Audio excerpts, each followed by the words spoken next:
let us begin with Jon Kroll as a new season of Gordon Ramsay Uncharted is set to roll. And Jon, this show, you, the executive producer, the showrunner, you're basically planning with Gordon much of this out, if not everything. What was the goal for this new season? I think the goal for the new season of Uncharted was to have Gordon interact with people in as diverse environments as possible. So we ended up for the 7 episodes shooting on 6 different continents, and it involves a lot of travel from our standpoint, but we really feel that each episode's sort of diversity and the different experiences he has is what makes it distinctive. So that's been a priority for us. So you sit down and you say, okay, Tasmania. That's what I mean. It's like how, where, why there and not Sydney? The choice of countries that we go to and states that we go to for Uncharted is really driven by a whole lot of factors. And so we just look for places that tick the right boxes. So one thing is a place that genuinely has areas that are uncharted. Now, some places like Indonesia has a lot of uncharted areas. Other places like America has, you have to find unexpected ones. So we shot in Louisiana, but we shot in an area known as the end of the earth down in Venice, Louisiana, where the land is disappearing, and that's a really uncharted part of Louisiana. So that's one thing. Some sort of culinary culture or rare ingredients we can hang our hat on, and interesting people for Gordon to interact with. Those are the primary boxes we tick. Louisiana, Indonesia, Norway, India, South Africa, Guyana, and Tasmania in a span of how long is the shooting schedule? I left home just around Thanksgiving and got back at the end of February. Wow. Focusing just for a moment on Tasmania, all the video that I've seen thus far is just A, exquisite, B, amazing. But Tasmania, for first piqued my interest with some of what if you would just focus in a little on that, what that was like for you guys. Well, I think Tasmania is interesting because it is part of Australia. It's a country that is a sort of an ally. They speak English. There is a lot of we can understand them. So on a surface level, it doesn't seem like it's as exotic as some places.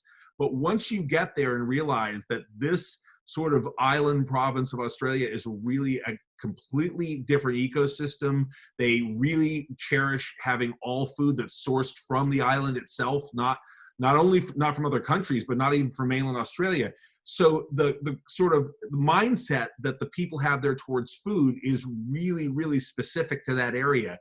So the regionality of it, we really embraced, and the culinary influences that Gordon had there, Annalise Gregory, the chef, and Sarah Glover, who he went out foraging with, are people who really got him into the sense of finding ingredients that were uniquely Tasmanian, and that finding that he could experience new flavors and sensations by cooking with them. And with Sarah, that was a meat that was very indigenous to Tasmania. What was that?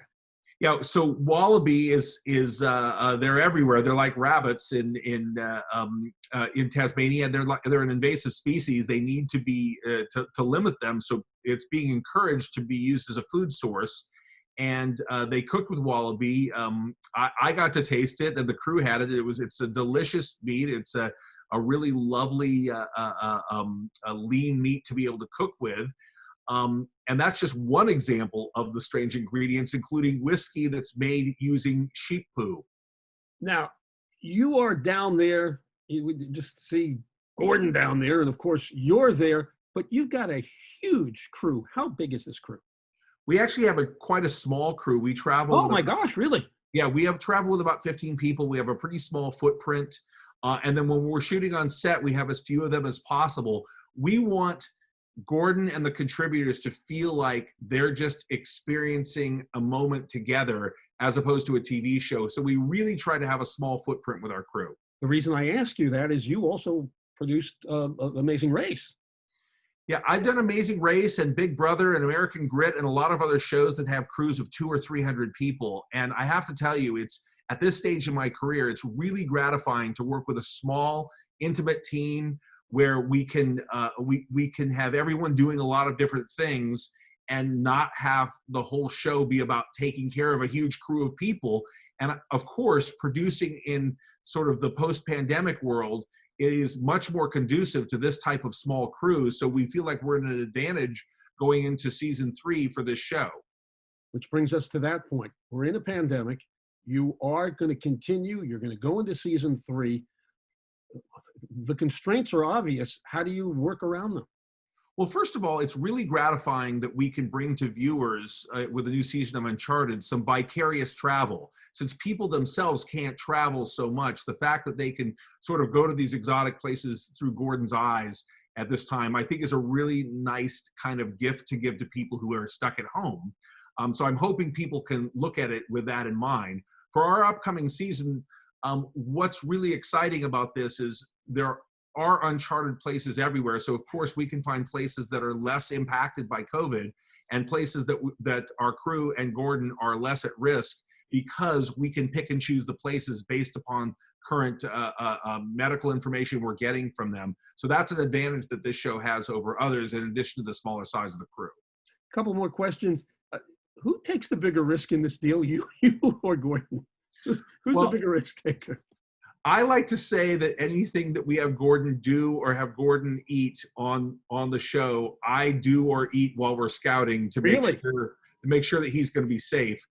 But between you and I, Ross, sometimes I tell Gordon I tasted something, but I just didn't have the stomach for it.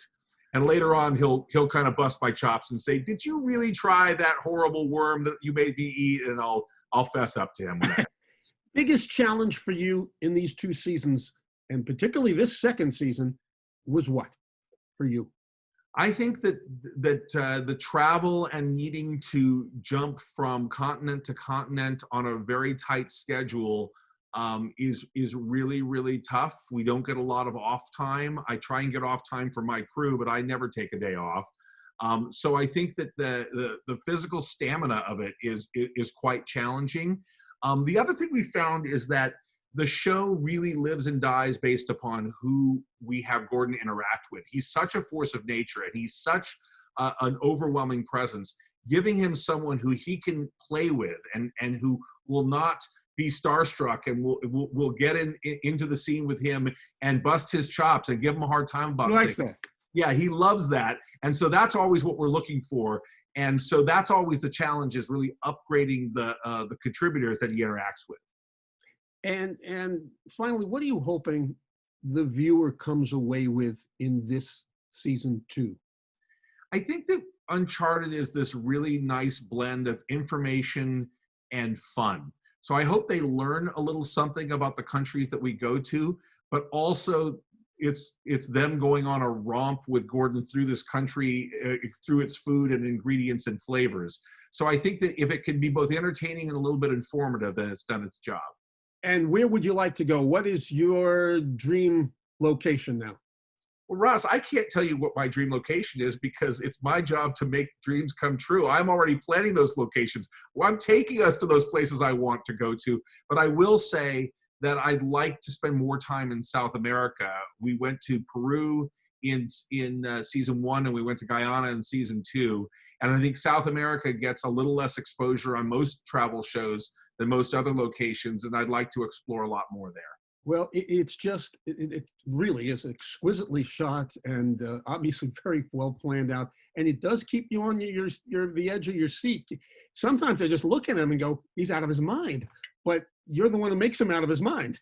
That's my job, Ross. I appreciate that you see that. And I think you'll need to talk to Nat Geo about coming on location with us so you can experience some of this yourself. It looks so scary, but so inviting, and I would love to one day. And again, we're both in Los Angeles. Hope to actually do this face-to-face one day. And continued success. Have a wonderful season. It's Gordon Ramsay, Uncharted, on the National Geographic Network. Jon Kroll, we look forward to talking to you again. Thank you so much for joining us.